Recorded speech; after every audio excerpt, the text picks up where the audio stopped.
Success in Real Estate with Frankie Griffin, owner and broker in charge of the Palmetto Success Team, certified residential specialist, accredited buyer representative, military relocation professional, real estate appraiser, and author of Success in Real Estate.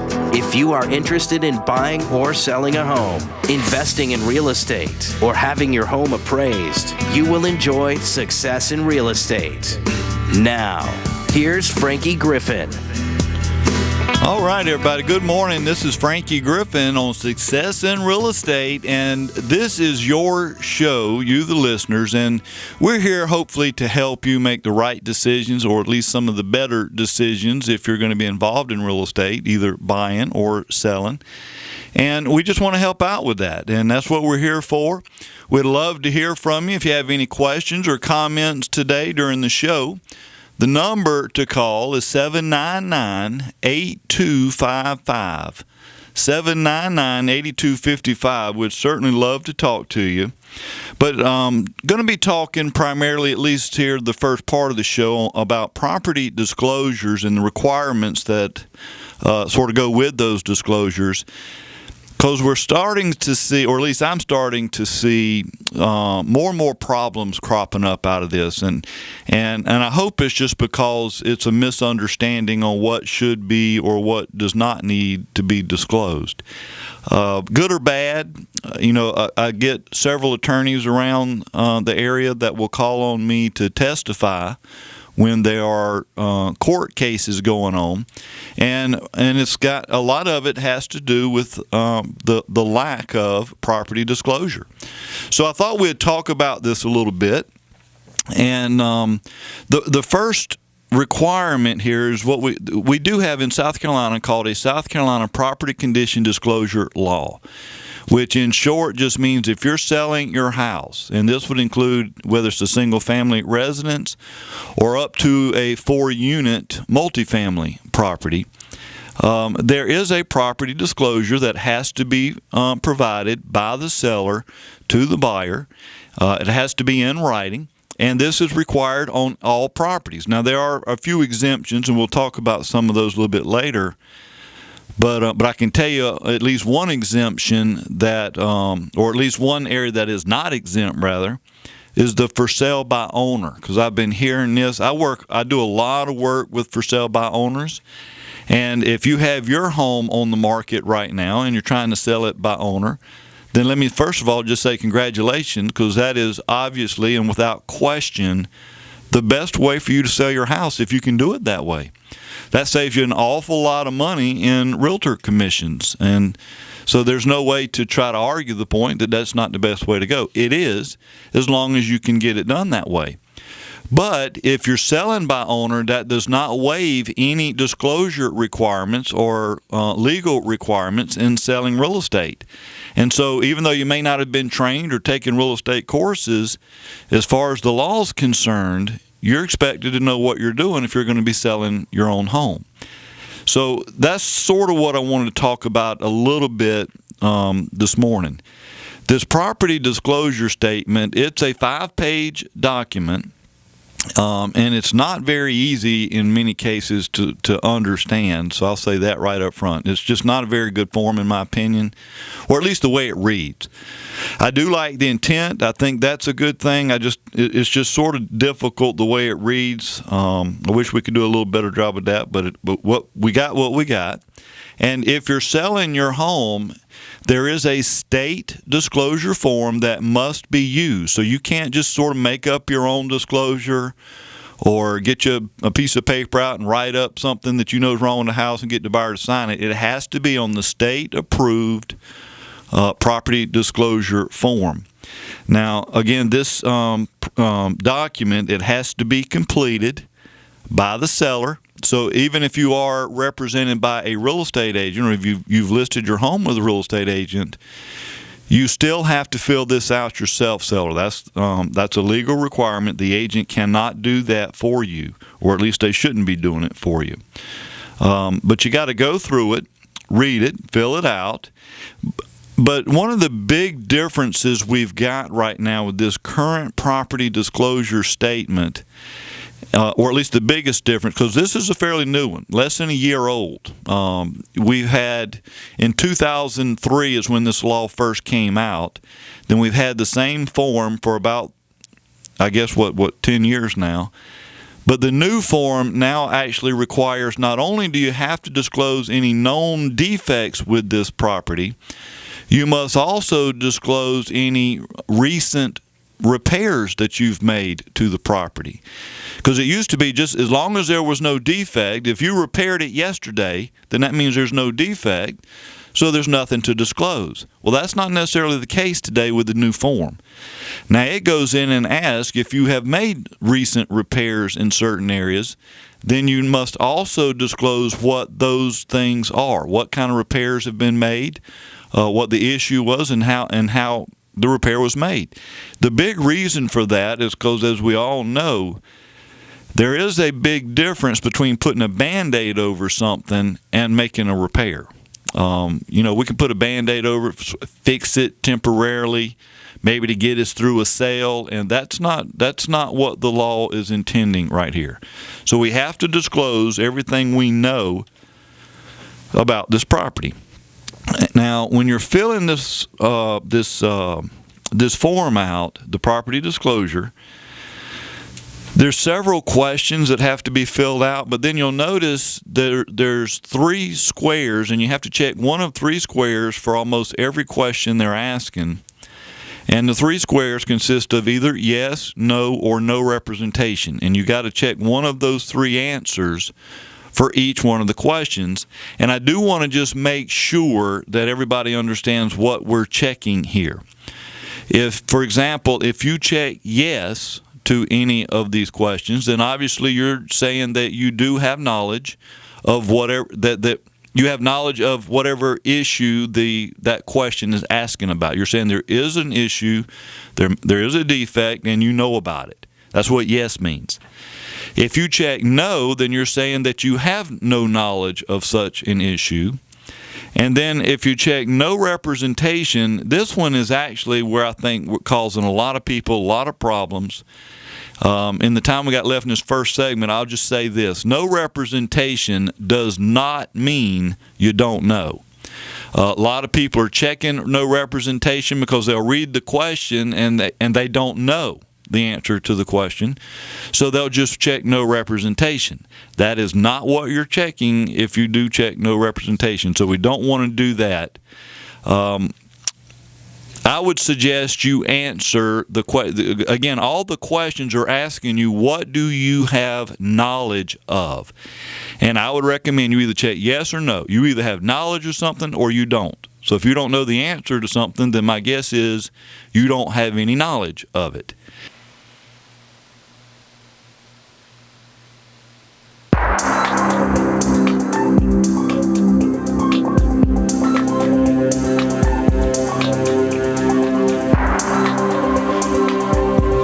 And now, the Mortgage Update with Erica Hill West on Success in Real Estate. All right, good morning again. Welcome back to Success in Real Estate. I'm Frankie Griffin, and it is time for our mortgage update. We do have our mortgage go-to gal, Erica Hill West. How you doing, Miss Erica? I'm doing well, and yourself, Frankie? Oh, it's always a beautiful day. And it is. I know you came out and spoke to our students some yesterday, and they would not hush when you left. I doubt that. I'm telling you. To say. I'm saying, look, we got to move on to some other things, and it was just incredible. You always do such an awesome job, very knowledgeable about finance. And, Erica, it's just so important to understand one product does not work for everybody. That's correct.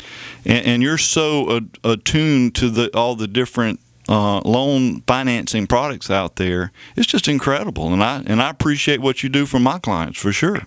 I appreciate you sending them to me and allowing me to work with them. Well, is there anything going on that we should know about if we're thinking about buying or selling real estate that our financing may have any impact on? Well, State Housing just announced their 2014 Palmetto Heroes program, and that's pretty cool. The Palmetto Heroes program is a down payment assistance program for law enforcement officers, correctional officers, teachers, nurses, certified nursing assistants, firefighters, veterans, and emergency medical service professionals. Wow. And it gives you $7,000 for down payment assistance and a 4% interest rate. It's pretty good. It's really good. And so, I mean, if you're thinking about buying a house today and you can get that. Now, when you say $7,000 down payment assistance, how they give me the money and then what? Have I got to pay it back? Well, it depends. Some of them, yes. It is income-based, and they actually look at the total household income for qualification purposes. So they're going to look at what income is coming in to determine if it is forgivable or repayable. If it is repayable, you do not start paying on it until the third anniversary of living in the home, and then you pay on it for 5 years. Obviously, if you sell the house before that 8 years is up and the second is paid, then when you go to sell the house, you have to pay off the first and the remaining balance of that $7,000. Okay. But at 4%, I mean, that's still that's a huge help for somebody that's trying to make, especially if they're buying their first home. Yes. Big help. It is. Because that's usually, a lot of people today, Eric, they have a job where they can make their payments. We just don't have a lot of savings nowadays to put money up front and make down payments and closing costs, and it's getting in the house. That seems to be the fun part.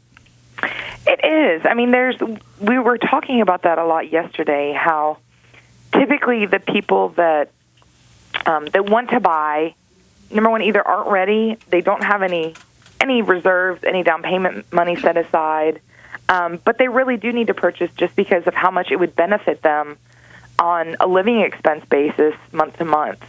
They can save $100, $200, $300 by buying instead of renting. Absolutely. And a lot of people don't know that. Mm-hmm. They don't know what they would be saving. But, so state housing also has a regular program. So if you don't fall into one of those categories for your employment, you can get state housing down payment assistance for $5,000, and I believe the interest rate is 4.5%. So the benefit with the Palmetto Heroes is if you're in one of those professions, then you get $2,000 more down payment and a lower interest rate. Okay, and there were a couple of years ago anyway, there were some programs that actually gave buyers money, it was grant money, if you will, to put down on the house. Is any of that still out there? I'm sure there is. Richland County has it, and Lexington County has a down payment assistance program. So those programs are a little bit different, and you have to go through some housing educational courses with the county prior to getting under contract. Both counties, they determine, what income limit, and then they also set your max principal, interest, taxes, and insurance payment. Okay. But with Richland County, you get $7,500, up to $7,500. Wow. So there are a lot of programs out there that a lot of people don't know about that they may qualify for. Yeah, and that's the thing is nobody or not everybody qualifies for the same things. There's different programs out there, which is another reason to call you, because you know these programs, you're familiar with, what the requirements are, and there may be some out there that say, what, it's not worth it to me to take a class. And this class, was it a day long or something like that? Yes. A 1-day class? It's like 3 or 4 classes, and it's a couple hours for maybe 3 or 4 days. You can finish it in about 2 to 3 weeks. They're at night. They're on Saturdays. They have a bunch of them. So usually you can work it into your schedule. So 6 to 8 hours total. I can do that for $7,500. Me too. That's right. I can do it. In fact, I might do it twice this week if I could do it. But, that's right. You do such an awesome job, Eric, and I really appreciate that. And I was looking at some of the stuff you've got on your Facebook page here earlier this week. A lot of information there. What's the name of your Facebook page so we can go look at that? It is the Mortgage Go-To Gal. Mortgage Go-To Gal. Yes. And so we try to keep it updated and relevant of what's going on in the market, in real estate, in finance. so that those that are looking can be informed. Yeah, and it's a good place to sort of get an idea what the interest rates are right now and what's driving those rates, either up or down. Yeah, we try to put the little charts on there to show you kind of how rates are trending, what the bond markets are doing in the week, and if you read it, it's a little bit easier to understand. Just what is driving rates to go up and down. Right. Well, how can we get in touch with you? You can call me on my cell at 803-528-5019. You can email me at ewest@mortgagenetwork.com. Or, like we just talked about, please go to the Mortgage Go-To Gal on Facebook, like the page, and ask any questions. Send me anything you'd like to see. I would be happy to help you out. Awesome. Well, Miss Erica, I hope you have a wonderful weekend. Thank you. Do the same thing, Frankie. Thank you. Have a great one. Bye-bye. Okay, bye. All right, Erica Hill West. She's a mortgage consultant with Mortgage Network. She does an awesome job. If you have any questions about finance or getting a loan or the requirements or anything mortgage related wise, just give her a call. If you couldn't write her number down or couldn't capture her number, maybe you're riding around town going to work or whatever, you can always go to my website, www.frankiegriffin.com. Click on, I've got a link there called Real Estate Partners. If you click on that link, there you'll see actually a list of all our partners there. Obviously, Erica will be listed there with all her contact information. But anything really you need in real estate, I think you'll find there if you're looking for a reputable vendor to provide you with some service, whether it be like Andy On, for example, in law, or a home inspector, as in David DeBose. We've got it all right there.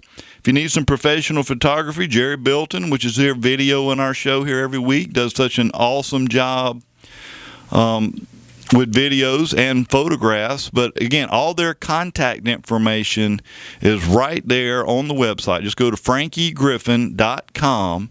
And if you ever need to get in touch with me, obviously my information is right there. My phone number, my email address, whatever you need. We want to help you with whatever you've got going on in real estate, and we really do. Well, in the first segment this morning, I started talking about the property disclosure statement and some issues that go along with that. Point on the TuneIn app on your Android phone. There is a house. All right, good morning again. Welcome back to Success in Real Estate. I'm Frankie Griffin, loving the opportunity to talk to you, and really I love even more if you'd give me a call. I'd love to answer some questions or some comments, or tell me what you think or what you want to hear on the show. What can I do to help you? This is what this is all about.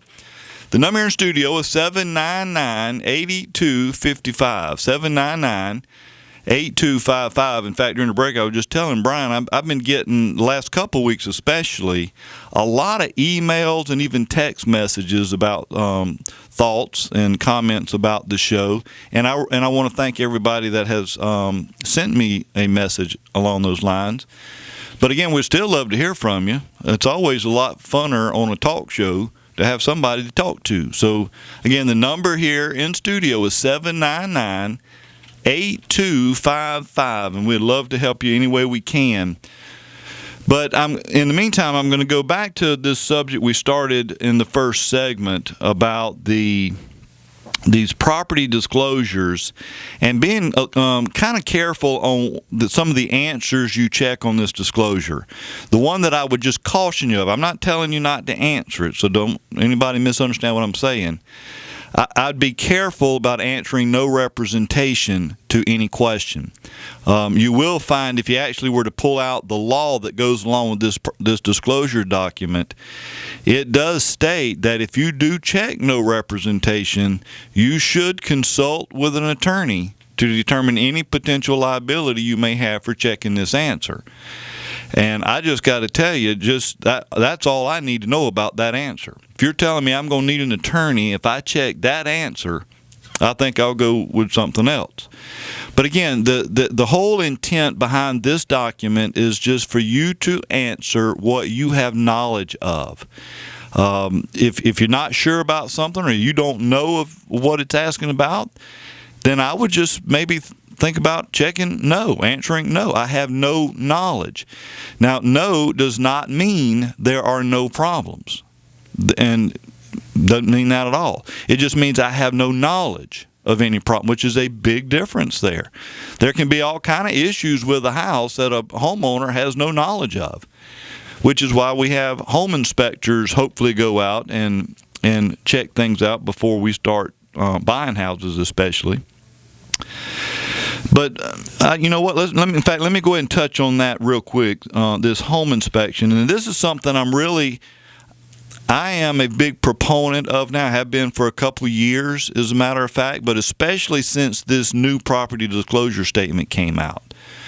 One of the things I would just recommend if you're selling your home, whether it be by owner or whether you have it listed with a real estate agent, have a home inspector come out and do a pre-home inspection. This way, we can go ahead and uncover anything that needs to be uncovered. Now, I know as a seller, you're thinking, well, if there's a problem, I don't even want to know about it. I don't even want to know about the problems, and I get that. The problem you're going to run into if you don't have the pre-inspection done, I can just about assure you the buyer's going to have a home inspection done when the house goes under contract. And this is where I think you're going to have some problem, seller, if there are problems. If they find some major defects, or doesn't even have to be major, any defects with this property, I can just say, bad news is not going to get better with time. I think we all understand that. So if there are problems with your home, we're better off to know it up front and in advance, because this way, now you've got time to go ahead and repair things or fix things, or you know how to price the house much better. But I always recommend you try to get rid of any defects. Have them fixed or repaired. You know, say, for example, it's going to cost you $500 to have something repaired. Well, I promise you, if you let the buyer find the problem and we start negotiating, and now we open everything back up to renegotiation, it's going to cost you more than that $500 when you start talking contract again, where they may want to take $1,000 or $1,500 off the contract price to do it themselves. And really the last thing you want to do, believe it or not, if you're the seller, is negotiate. In fact, the less we have to negotiate, the better off you are if you're the seller. Now, buyers, they want to negotiate. Nothing bad, or I say nothing bad. Typically, there's nothing to lose by negotiating if you're the buyer. If you're the seller, you got much to lose. So try to eliminate those negotiable items before you sit down with the other party in this contract. That's just a suggestion of mine. The other thing this home inspection or pre-home inspection could do is potentially reduce future liability. Where if somebody buys the house and then they discover problems with the house, and that maybe they didn't know about when they bought it, and you may not have known about it when you sold it, but now they're mad at you because now they got this problem and you didn't disclose it. Well, if you had the pre-home inspection done, then possibly now we got something you can say, well, look, I did everything I could to disclose any issues. Had a home inspector come out. Here's what they found. I don't know what else I can tell you. So I think the pre-home inspection will help you a lot in that matter. The other or last thing I'll just say about this pre-home inspection, you know, when I'm showing houses to buyers, and I'm starting to see these pre-home inspections more and more often now, where sellers are having them done, and they'll leave the inspection out on the table or somewhere where me and or my buyers can look at it. And when my buyer sees this already, it just gives them a much stronger sense of the property's in good condition. And when the buyer feels like the property is in good condition, they're more likely to make a better offer or a higher offer, which helps you a lot as the homeowner. So I just think, you know, this is not a very expensive investment. You can probably get this done for a pre-inspection for maybe $200 or something like that. But I think you'll find this is a very good investment.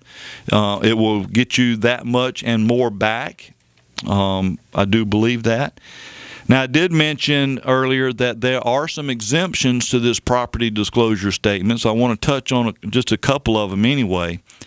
But there are 13 exemptions, which means anyone selling their home, a residential property, that would fall into one of these 13 categories would be exempt from having to provide this disclosure form. I don't have time to go through all of them, but a couple that are pretty common anyway, I do want to just sort of mention. And one would be brand new homes, or a home that has never been inhabited before. So if you're buying a new home from a builder, the builder is exempt and they do not have to provide a property disclosure. Obviously, if it's a brand new home, nobody's ever lived there before, so there's really not much way that they can make any factual statements about what may or may not be wrong with the house. I assume that's the reason anyway. And then the other one that is I just sort of want to touch on, I don't know how common it is, but anytime the seller and the buyer agree in writing, it is not required, then seller, you don't have to provide it. But again, I want to emphasize this is something the buyer has to agree to in writing. There can't be an oral agreement. So seller, you can't come back and say, well, the buyer said he didn't need it and he was okay without it. It better be in writing, or seller, this is going to come back and hurt you. So now I don't know why buyers would want to do that necessarily, but it would certainly have to be some extenuating circumstances for me to want to exempt the seller from this. But anyway, as long as seller, if you can get the buyer to agree in writing that you don't need to do it, then that meets the legal requirement and you do not have to provide it. One last thing I will just mention about this property disclosure, because I know we're getting ready to take our last break, is I know a lot of times you see where sellers are selling their home as is. Now I just want to make sure everybody understands what as is means. Basically, what it means is I'm selling it without making any repairs to this property, and that's fine, and I don't think anybody have a problem with that. Seller, if you want to just put that right out front, I'm not making any repairs. If you're interested in this property, then you're purchasing it as is. Now, what a lot of sellers have misunderstood is that as is means that I don't even have to disclose anything. I'm not fixing anything, I'm not disclosing anything, and that's not true. You still have to disclose known defects, but you do not have to make the repairs if you don't want to. You know, there are several forms that disclosure type documents that if you're selling your home that has to be part of the transaction. One, obviously, this property disclosure, that seems to be the big one. But another one that you certainly don't want to overlook, especially if you're selling your home by owner, because all these apply to you as well, it's a lead-based paint disclosure form.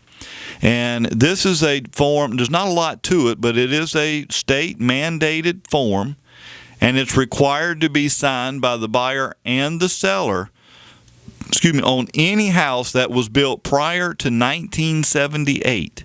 So if your home was built prior to 78, there is potential, in fact, a likely potential of lead-based paint in your home. So we have to have a lead-based paint disclosure requirement signed. In fact, I'll just tell you, just for this one form alone, if you omit this or you don't get it signed, seller, and the buyer moves in and they find lead-based paint, there is a $10,000 fine for not completing this form, and that's just the fine. We haven't gotten any other potential damages and whatnot, but so you know these things are important. And again, I want to go back to what I said first thing on in the first part of the hour. If you want to sell your home by owner, I think that's the way to go. I mean, there's no question that's the best for you if you can do that. But you still have a legal obligation to know what the legal requirements are and the disclosure requirements and what has to be in writing. And these forms cannot be just made up. You have to use the state-approved forms. So for those of you that are selling your home by owner, and maybe you don't have these forms or don't know where you can get these forms, let me know. I'll help you out. I don't have any problem with that. If you want to give me a call or shoot me an email, I will get you some blank copies of these forms and send them to you. And we'll help you all I can to sell your home by yourself so you can save on the commission. Be more than happy to help you any way I can do that. So just give me a call or send me an email, and I'll give this out my information a bit later in the show. But you can always go to my website, frankiegriffin.com, and there you'll find all my contact information if you want to do it that way. Now, one other last thing I just want to say about this home inspection, and I'm going to be speaking primarily to buyers right here. Buyers, it's not right, nor was the home inspection ever intended to be used as a way to hold the seller hostage and try to force the seller to put their house back in mint condition. And what I'm talking about here is this. I'll just use a quick example because I do want to move on and talk about a couple other things. But say that there's a window pane broke in one of the windows in the house you're wanting to buy. That's very obvious, and chances are, buyer, you saw that when you went through looking at the house. You saw that. You knew it was there when you made your offer. But then all of a sudden we have a home inspection done. Obviously, the home inspector is going to write that up. That's what you pay them to do, write up anything that they find wrong with the property.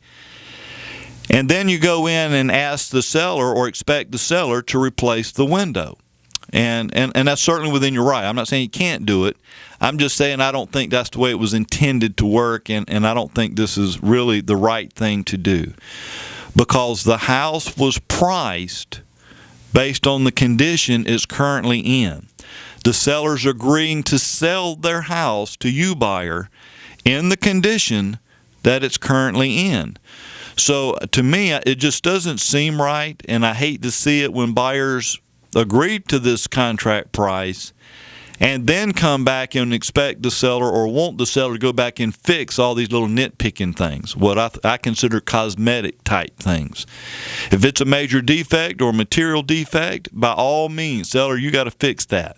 But if it's a cosmetic issue, then you know what? I really think, buyer, you're buying that in the condition it's in, and we've already agreed to that price. All right, a couple other things I did want to just touch on. One of the emails I've been getting quite often from several listeners, and I want to thank you for this, is the best way to go about searching online for homes for sale. Because what the biggest complaint you get, you go on sites like Zillow.com, Trulia.com, and there's a lot of third-party websites where you can do searches for homes for sale. The problem you're going to run into an awful lot is that the homes you see on these sites are not updated. They may show they're for sale, but I've had a lot of times buyers will contact me about this kind of stuff and wanting me to look up a property, and then I have to report back to them it's no longer available. That sold 3 months ago. And that's a big problem. So here's my answer and solution to you, buyer, especially if you're looking for anywhere in the Midlands of South Carolina. All you have to do is go on my website, frankiegriffin.com. I have the MLS, it's an IDX link. It's the multiple listing service that you can go online on the MLS and look for properties for sale yourself. And you can do that. Again, go to my website, frankiegriffin.com. Doesn't cost you one dime. But you'll see on the home page, on the right-hand side of the home page, I've even got it broke down by areas of town. So say you're looking for a house in the Northeast, you can just click on Northeast. Maybe you're looking for something in Forest Acres, click on Forest Acres. Maybe you want something in Casey, click on Casey.